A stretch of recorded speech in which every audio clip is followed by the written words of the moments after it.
Under the cold fluorescent lights of the hospital's front lobby, Lily James stepped through the sliding glass doors, her breath still visible in the early morning air. She wore a wrinkled gray hoodie, her hair pulled back in a loose bun. No makeup on her face, only the red of sleepless eyes and the tautness of someone who hadn't eaten or rested properly in days. In her left hand, she clutched a soft, worn-out children's book, the kind with a chewed corner and crayon marks on the cover. Her right hand trembled slightly as she held onto the strap of her old canvas bag, a bag that had once belonged to her mother and now carried everything she needed to feel like she still had some control. A phone with a cracked screen, a battered, legal folder with court documents, and a reusable water bottle she hadn't had time to refill.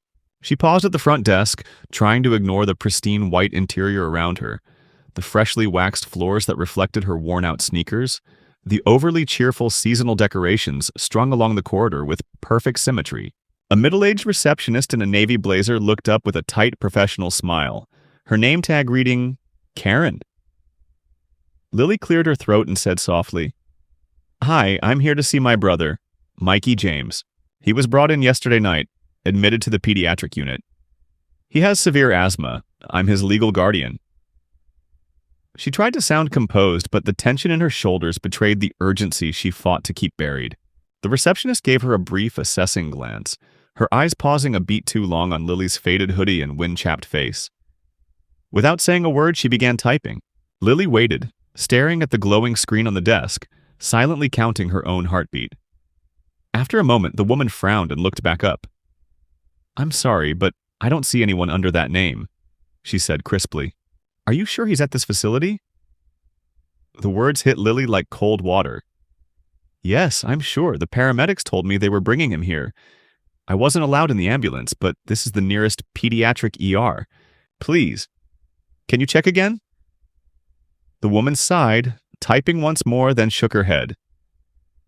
"There's no record of a Mikey James in our system. Maybe he's registered under another name, or admitted under another guardian." Lily's heart sank. Another guardian? That wasn't possible. There was no one else.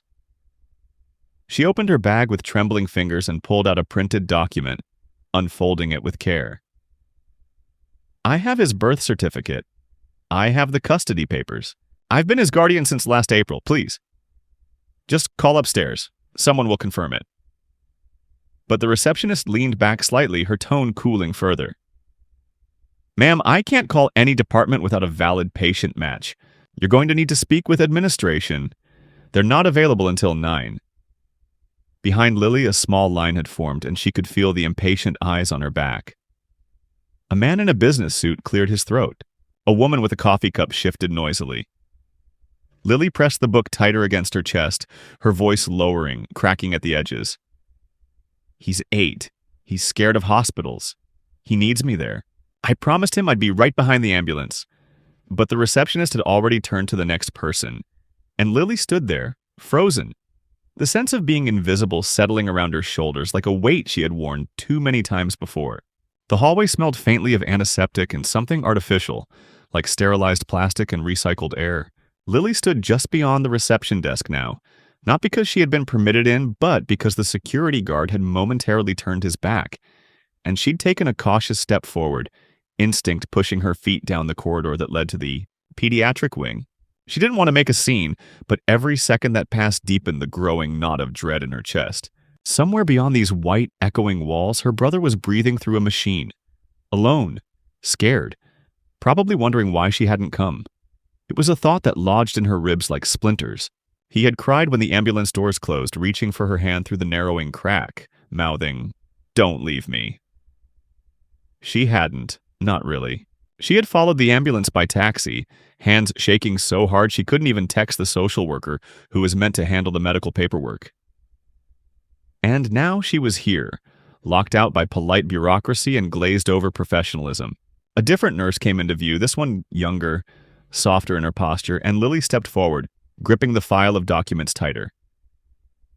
"Excuse me," she said, voice hushed but urgent. "I'm looking for my brother, Mikey James. He's 8. He has severe asthma and was brought in last night. They told me he'd be admitted here." The nurse offered her a rehearsed smile that didn't quite reach her eyes. I'm sorry, are you a relative?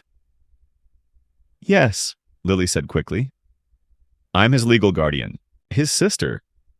I have the papers right here if you want to see. But the nurse had already begun to shake her head gently. You'll need to speak with the front desk about visitors, ma'am. We can't just bring people into the pediatric ward, especially if you're not listed as a primary contact on the file. But I should be the only contact, Lily said, trying not to let her frustration show too fast. There isn't anyone else.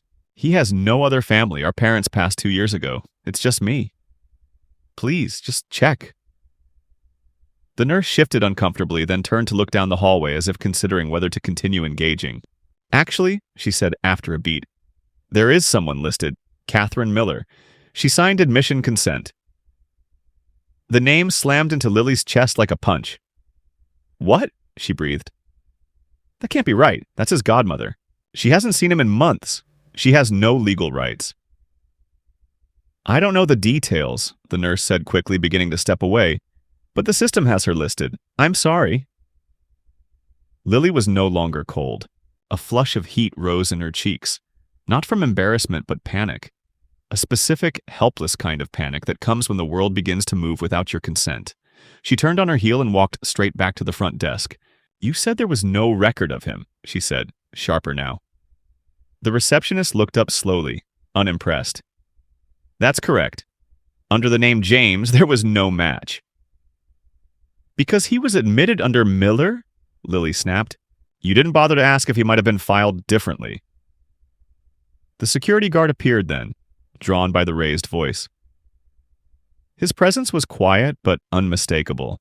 A large man in a dark uniform who took up too much of the fluorescent hallway. Everything okay here? He asked neutrally.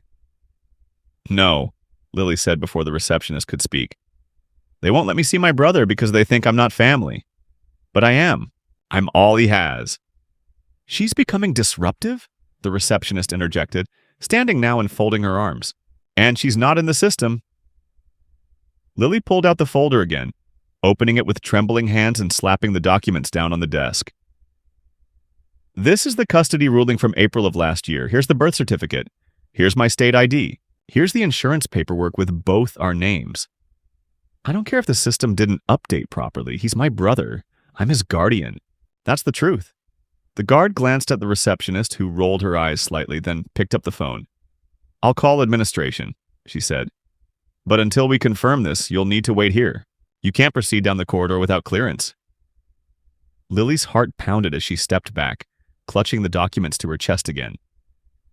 She didn't trust Catherine, not since the funeral when she had arrived late in a black silk coat and kissed Mikey on the forehead like a stranger at a wedding. She'd promised to help but vanished when the work began. Now, suddenly, she was back, listed in hospital records as a legal contact, and Lily was being treated like an intruder. The worst part wasn't even the humiliation. It was the idea that Mikey would wake up and not see her, that he would believe even for a second that she had left him. She felt her throat tighten, but forced herself to breathe. She couldn't fall apart here. Not while her brother was lying somewhere beyond those white, faceless walls, calling for someone who wasn't her.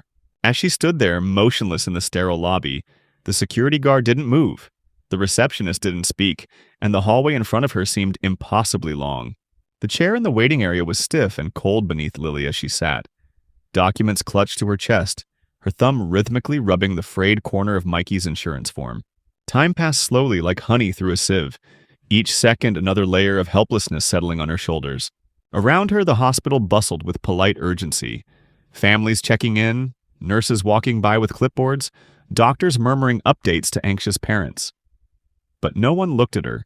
She had become invisible, swallowed by the silence that the system gives to people who don't fit their boxes.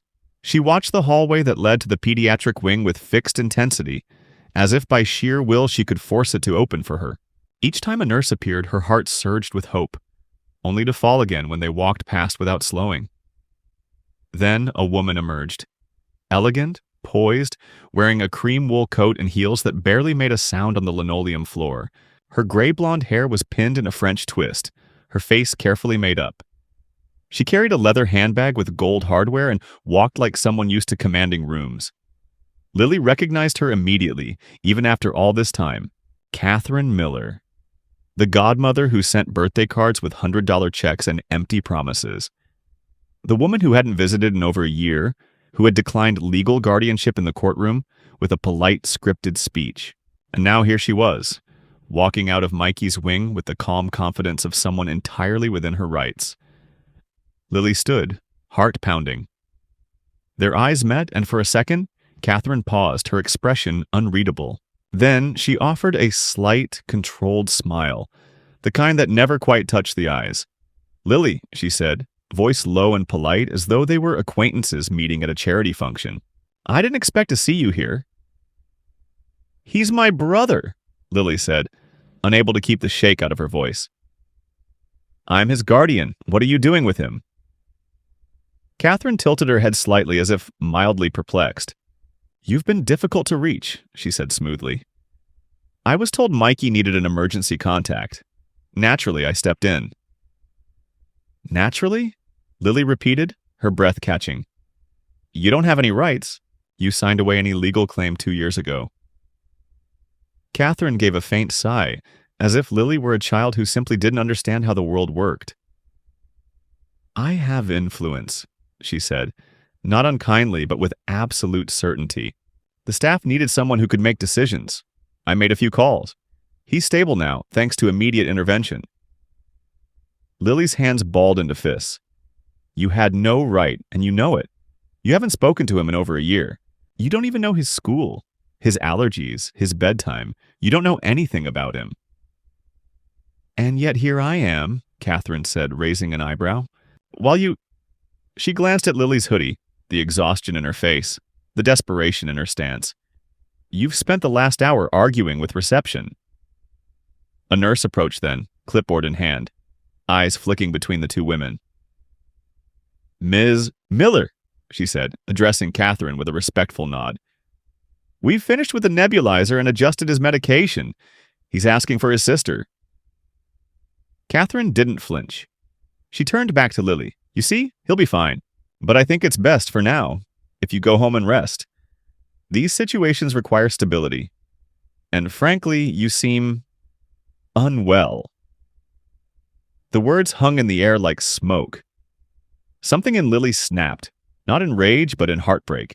She moved past Catherine with sudden force, heading straight down the corridor before anyone could stop her. Her boots squeaked softly on the linoleum, the hallway stretching endlessly in front of her, the colors too bright, the walls too white. She didn't know what she would do when she got there, but she had to see him. She had to let him know she hadn't disappeared. She had promised she wouldn't. A voice shouted behind her, "Ma'am, you can't go down there!" But she didn't stop.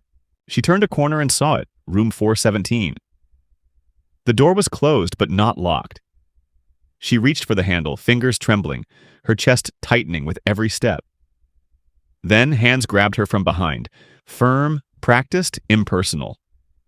The guard, another nurse, one on each side. "You need to come with us," one of them said, voice low and serious. "This is not allowed." "Let me go," Lily gasped, twisting her arm from one grip, only to be caught again. "I'm his sister. He's asking for me. Just ask him. Let me see him." Her voice cracked on the last word, sharp and broken and wild with grief.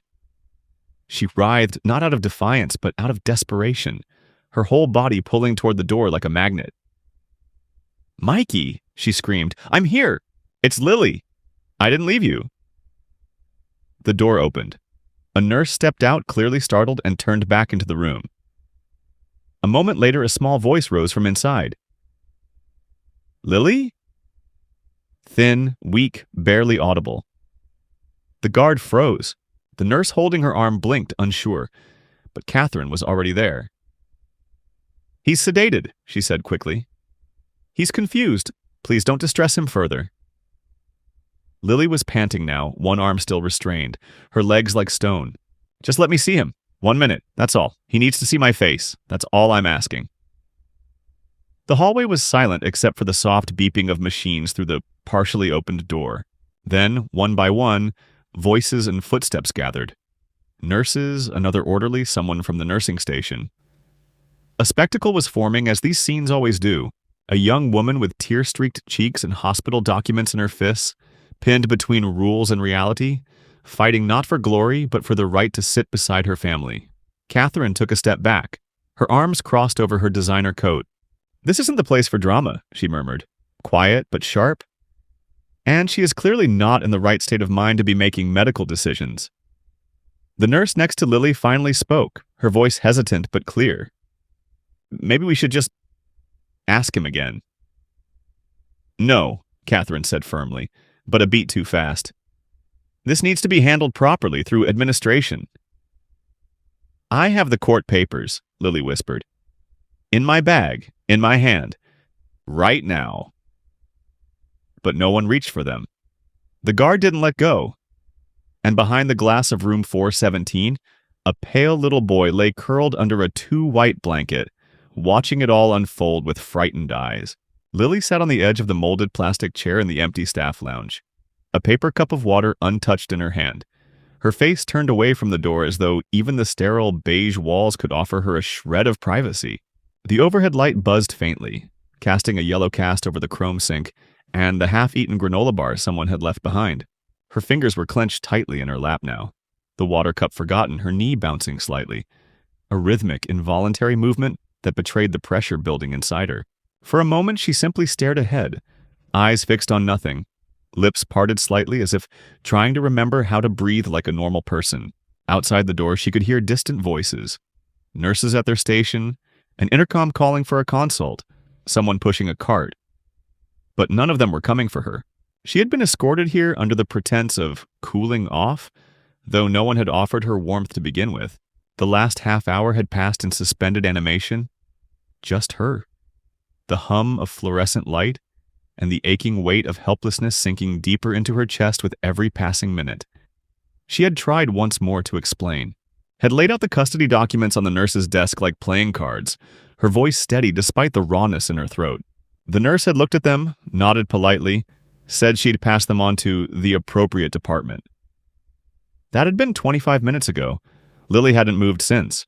The hospital, like all places run by bureaucracy and caution, had mastered the art of soft dismissal. They didn't yell or threaten or humiliate. They just waited. They smoothed over the cracks with pleasantries and paper trails, hoping the problem, namely her, would exhaust itself and quietly disappear. She was starting to believe that was the plan.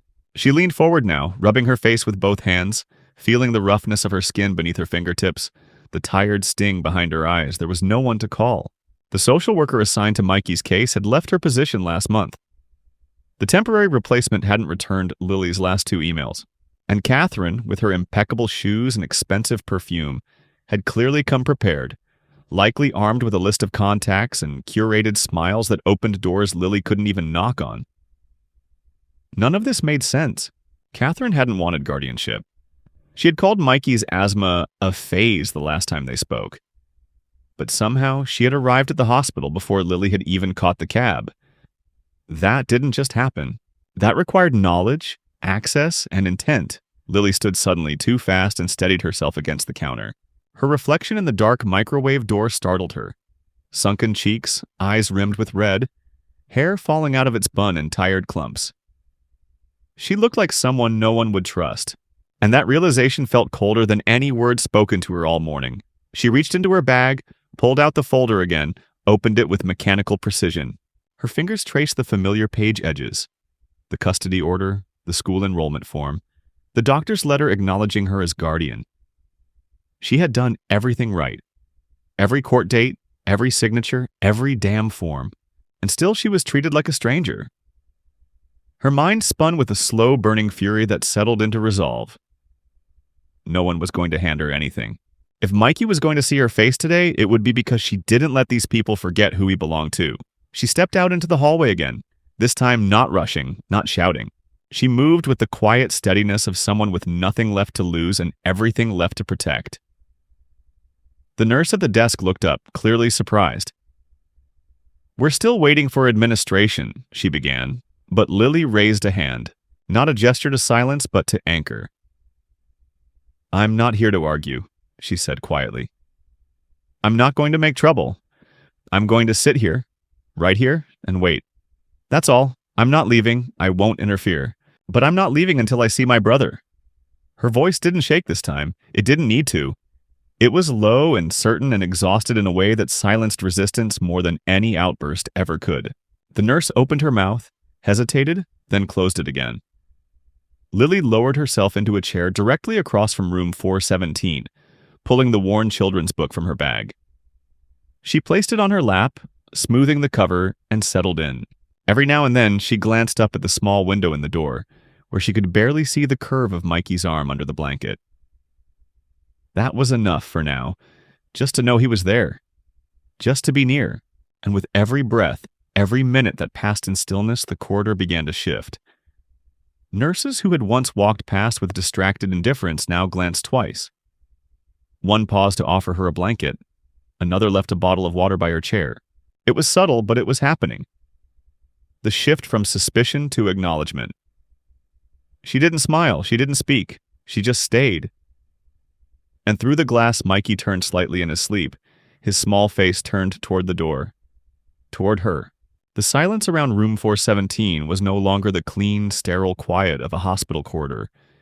It had deepened into something heavier, more intimate, the kind of silence that gathers around people when they don't know what to do with someone who refuses to disappear. Lily hadn't moved in nearly an hour. She sat upright, legs crossed at the ankle, hands folded on the children's book in her lap. Her body ached, but she stayed still, radiating the kind of stubborn calm that unsettles people who are used to order. The nurses at the station had stopped trying to move her. One had even brought her a granola bar, wordlessly left on the armrest beside her. Others just passed her by with fleeting glances, some curious, some uneasy, some too tired to care. And still she waited, her eyes drifting to the door every few minutes, watching for movement, for any sign of her brother stirring. Occasionally, she thought she heard his voice, thin and far off, but she didn't dare approach again. She had already been warned once, and she knew the next time wouldn't be a conversation. When footsteps finally approached, they were different. Measured, precise, deliberate. Lily looked up slowly. Catherine was walking toward her again, this time without the air of someone pretending to be composed. Her heels tapped sharply against the floor, her eyes unreadable, her mouth pressed into a line. Behind her, a hospital administrator trailed at a slower pace, a man in his 50s with a clipboard and a brow furrowed, with the careful neutrality of someone trained to diffuse tension. Lily rose to her feet but didn't speak. She stood with her back straight, book still in her hand, eyes locked on Catherine's with a calm that felt brittle but unshakable. "I thought you might be gone by now," Catherine said, her tone clipped, her posture tight with control. "But I see you've made yourself comfortable." "I told the staff I wouldn't leave," Lily said simply. "And I meant it." Catherine exchanged a look with the administrator, who cleared his throat. "Ms. James," he began, "we understand that this situation," Lily interrupted, not loudly but firmly, "is that my brother is lying in that room asking for me, and I'm being treated like a trespasser while a woman with no legal custody is making medical decisions on his behalf." Catherine took a step forward. "Let's be honest, Lily. You're young, you're unemployed, and your living situation is, how should we say, fluid. I understand you're doing your best, but Mikey needs more than love right now. He needs structure, he needs access. I can provide that." Lily didn't blink. "He needs me," she said, her voice quieter but deeper now. "He needs someone who knows what scares him when he can't breathe, who knows he's afraid of needles and that he won't eat unless you cut the toast diagonally. He doesn't need someone who shows up after a year of silence and starts signing forms. He needs his sister." The administrator shifted his weight awkwardly. "Look, we've reviewed the documents you provided. They are legitimate, but they haven't yet been entered into our system through the proper legal pathway. In the meantime, Ms. Miller's emergency contact status grants her temporary authority." "So that's it?" Lily asked, a bitter laugh escaping her before she could stop it. "Paperwork lag means she gets to erase me?" "No one's erasing anyone," the man said, trying to soften the tension. "But until the documents are processed and verified through the hospital's legal department, we have to respect the current designation." "That designation," Lily snapped, "was made through manipulation and timing." She got here before I did and said just enough to sound official. But the truth isn't in a spreadsheet. It's sitting in that room asking where I am." Catherine stepped in again, voice sharpened. "He asked for you once. He was sedated. He barely knew where he was. Stop making this more dramatic than it is. You're exhausting everyone, including him." "I don't care if I exhaust you," Lily said, her voice trembling now, not with fear but fury. "You abandoned him when it wasn't convenient. I held him through every wheezing breath, every ER trip at 2 a.m., every night when he cried for our parents. You don't get to sweep in and decide your family now because it fits your narrative." For a moment, the corridor fell into an uncomfortable silence. The administrator looked toward Catherine, clearly unsure where to land. But before he could say anything else, a nurse rushed toward them, eyes wide. "Excuse me," she said breathlessly. "There's been an issue with the IV. He's awake and he's crying for Lily." Everyone froze. Lily moved instinctively, but the administrator held up a hand. "Please, let's not escalate." But the nurse, young, breathless, and clearly not briefed on the political tightrope, shook her head. "He keeps asking, loudly, repeating her name. It's distressing him." Catherine's expression faltered for the first time, something uncertain flickering behind her eyes. "He's confused." "He's not confused," the nurse said. Not confrontational, but clear. "He's scared." Lily stepped forward then, past Catherine, past the administrator, past whatever unwritten rules were still being clung to. "Let me in," she said, voice low and final. "You've had your meetings and policies and verifications, but that child is in there right now, afraid, and I'm not going to let him cry himself hoarse while we debate his best interest." The nurse nodded. "Come with me." Catherine opened her mouth to object, but the administrator raised a hand. "Let her go," he said quietly. "For now." And so Lily followed the nurse through the door, her steps steady despite the tremor in her chest. And as the door closed behind her, the corridor faded away, and only one thing remained. The soft sound of a child whispering her name, again and again, like a promise that had finally been kept. The room was dim, lit only by the soft yellow glow of a single wall lamp and the faint green rhythm of the heart monitor by the bed. The machine pulsed quietly, steady, calm, nothing like the rush of adrenaline still pounding in Lily's chest. She stood frozen for just a moment as she crossed the threshold, her eyes locking instantly on Mikey's small, pale figure curled under the hospital blanket. He looked even younger than 8 in that moment. A tangle of IV lines and thin limbs, his cheeks flushed, lips slightly parted as he breathed through the oxygen mask. But his eyes, wide and glassy with unshed tears, snapped open the moment he saw her. "Lily," he whispered. Not a question, not a cry, but a confirmation, as though her presence had finally stitched the world back into a shape he could trust. She moved quickly to his side, lowering herself into the hard plastic chair, pulling it as close as the cords and monitors would allow, and reached for his hand. It was warm and clammy and impossibly small, and he gripped her fingers with the ferocity of someone who thought he might never feel them again. "I'm here," she murmured, pressing his hand to her cheek, her voice catching. "I'm so sorry it took so long."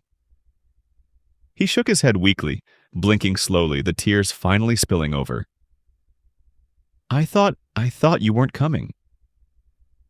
"Never," she whispered back, smoothing the hair from his forehead. "I will always come. Even if they build walls, I'll find the cracks." He gave a small laugh, half cough, half sob, and his chest shook. She pulled the children's book from her bag with one hand, the other never letting go of his. She showed him the cover, the familiar bear in a red scarf, the crayon smudge on the bottom corner. "You still want to know how it ends?" He nodded without speaking, nestling deeper into the blanket. She opened the book with trembling fingers and began to read, her voice low, slow, melodic, letting the rhythm calm them both. She read 3 pages before he drifted into sleep again, her voice still moving softly over the words as his breathing deepened, evened out, and the creases in his forehead began to fade. When the final word left her lips, she closed the book quietly and sat back in the chair, only then realizing how much her entire body ached. But she didn't move. She watched him breathe, She let herself finally, for the first time in hours, believe that this moment was real, that she had broken through. The door opened behind her, almost silently, but she didn't turn around. The footsteps, slow and deliberate, stopped just inside. A pause. Then a familiar voice, measured, weathered, unmistakably shaken. "Lily James?" She turned slowly. Standing there, framed by the doorway, was an older man in a dark charcoal suit, silver hair combed back, face lined with fatigue and experience. He looked like someone who had made too many decisions, carried too many consequences. His name badge was clipped neatly to his breast pocket. Dr. Benjamin Clark, hospital director. She stood cautiously, not letting go of Mikey's hand. He looked at her, long and hard, and something in his expression softened. Sagged almost, as though memory had just connected a thread he hadn't touched in years. "I know you," he said slowly, his voice suddenly unsteady. "I know your face." She said nothing, unsure what he meant. He stepped closer, his hand lifting slightly before falling to his side. 7 years ago, highway accident. A girl flagged down an ambulance in the middle of a rainstorm. 2 cars crashed. A child trapped. "You?" He exhaled sharply, emotion cracking through his tone. "You pulled her out. My granddaughter." Lily blinked, stunned. I didn't know who she was. You were 16, he said, cutting gently. Barely bigger than the girl you carried. But you stayed until the paramedics came. You wrapped her in your coat. She had internal bleeding. If you hadn't acted... He stopped again. I've never forgotten that night. Never forgotten your face. She lowered her gaze, almost embarrassed by the memory. I didn't do anything special. You did everything, he replied, his voice thickening.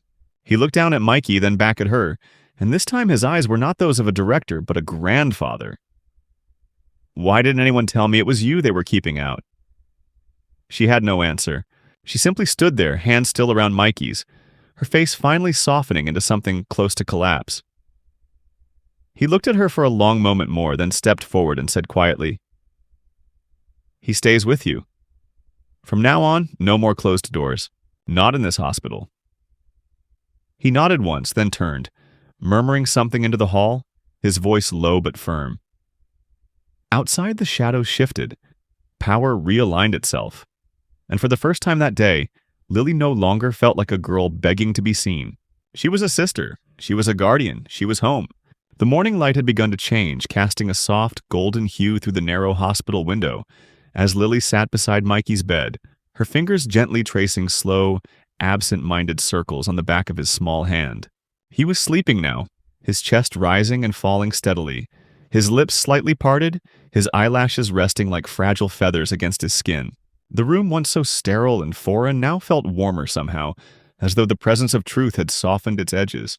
The machine still blinked and beeped. The IV still dripped with rhythmic precision, but the tension that had clung to every corner was gone.